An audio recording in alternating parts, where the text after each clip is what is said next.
Union Finance Minister Nirmala Sitharaman, who was on a 3-day visit to Nagaland on Saturday, said that she was satisfied with the visit to the state. The Union Minister, during a press conference at Niatu Resort in Tumukedima, further stated that the centre is willing to extend every possible help to the state of Nagaland. Let us have a look at the details.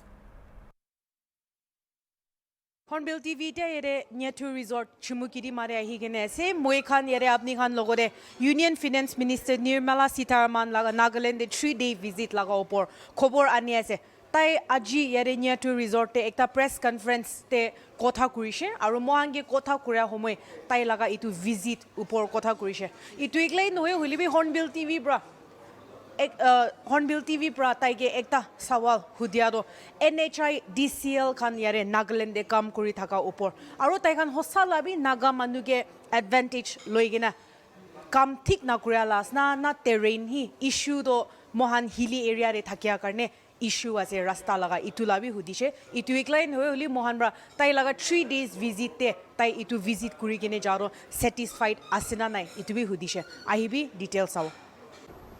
Good afternoon, and it's a pleasure to meet up with the media here in Nagaland. This visit was focused more on going to the aspirational district, which is Kifire, and not just going to Kifire, but also to understand how the aspirational districts, the targets and the goals which were set, even as India's 112 aspirational districts plan was started off a couple of years ago.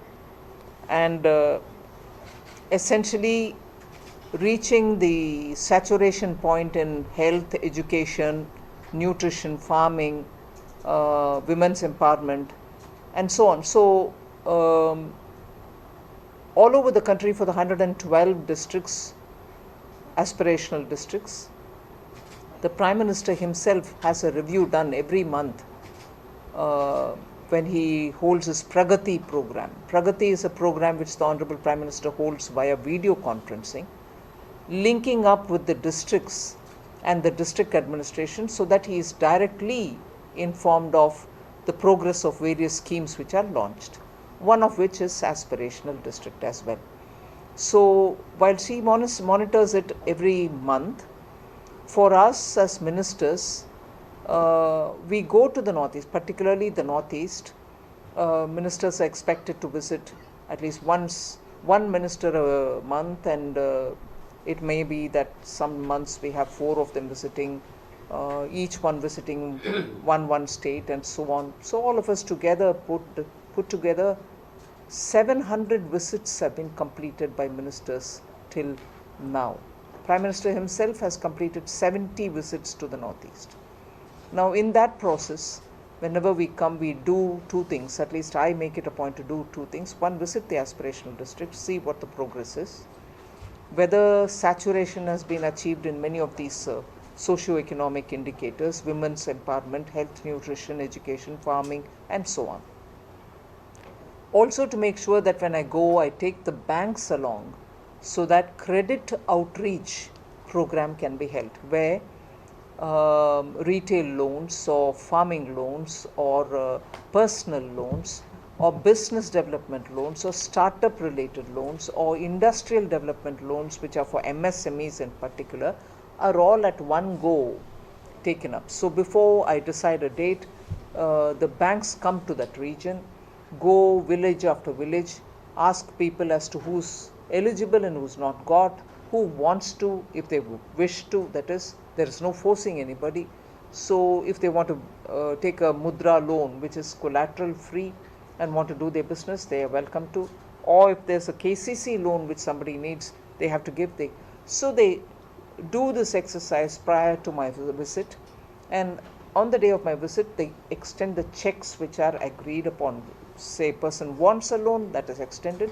If somebody doesn't want, no compulsion, but it can be in farming, it can be on women's businesses, or it can be setting up a small industrial unit, or you're buying a scooter for yourself, or something else, you want to add a room to your house, anything. So all this at one go is done during my visit. They give the checks to those eligible people. So the lead bank is with me. Here in the case of Nagaland, it's the State Bank of India.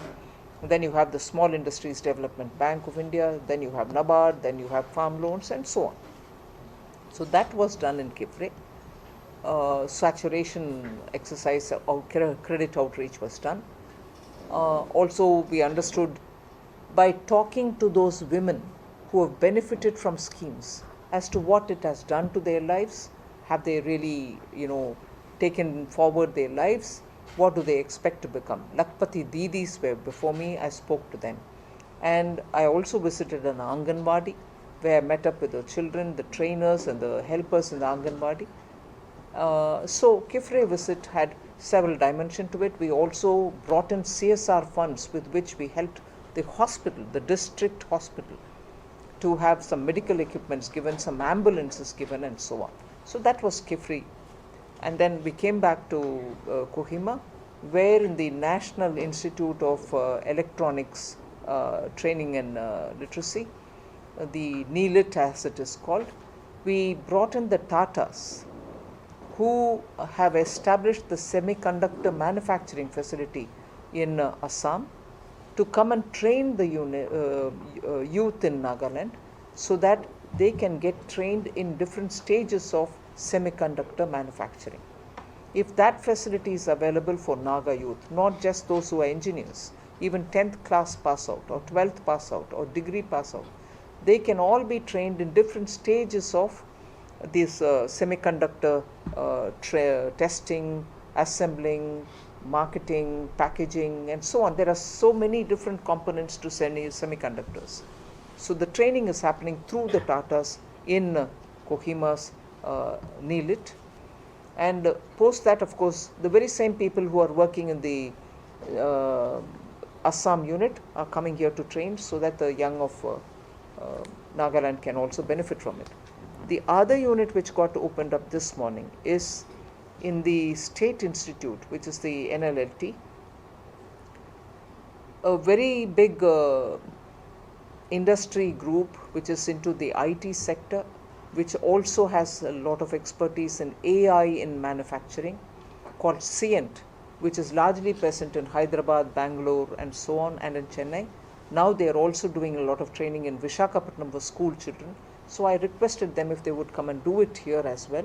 So they had a tie-up with the state government in that institute.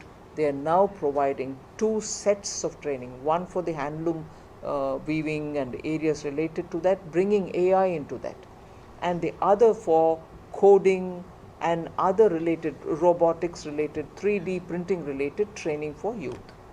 That got inaugurated this morning, and now I also had a review of how the special assistance which we give from the central government to states for building their capital assets is being utilized by Nagaland. Yes, I'm satisfied, but I know Nagaland has also its own unique challenges because of the terrain, because of the distances that has to be covered, and because of talent being in one corner, pulling them up and so on. So to meet all those challenges also, we are sort of very eager to help the states so that every part of Nagaland develops equally. Are we open to, Honorable Minister, are we open to a separate question apart from this visit? If I can just make Of course you're open. Okay. That's okay. Ask related Last questions, one. yeah. No? Please. Last one. Ma'am, the long pending Naga settlement is, it's a very big aspiration. So is the ministry, have they earmarked or any preliminary economic planning has been done for this post-settlement Nagaland? Strictly speaking, that's not an area I deal with. It's Home Ministry which has to deal Let with us it, and they will be able to answer. Let us that. stick to a specific. No, that's okay. I'll handle it. Happy. Don't worry. They're free. They're journalists, and I'm in public life, so you're welcome to ask me the questions.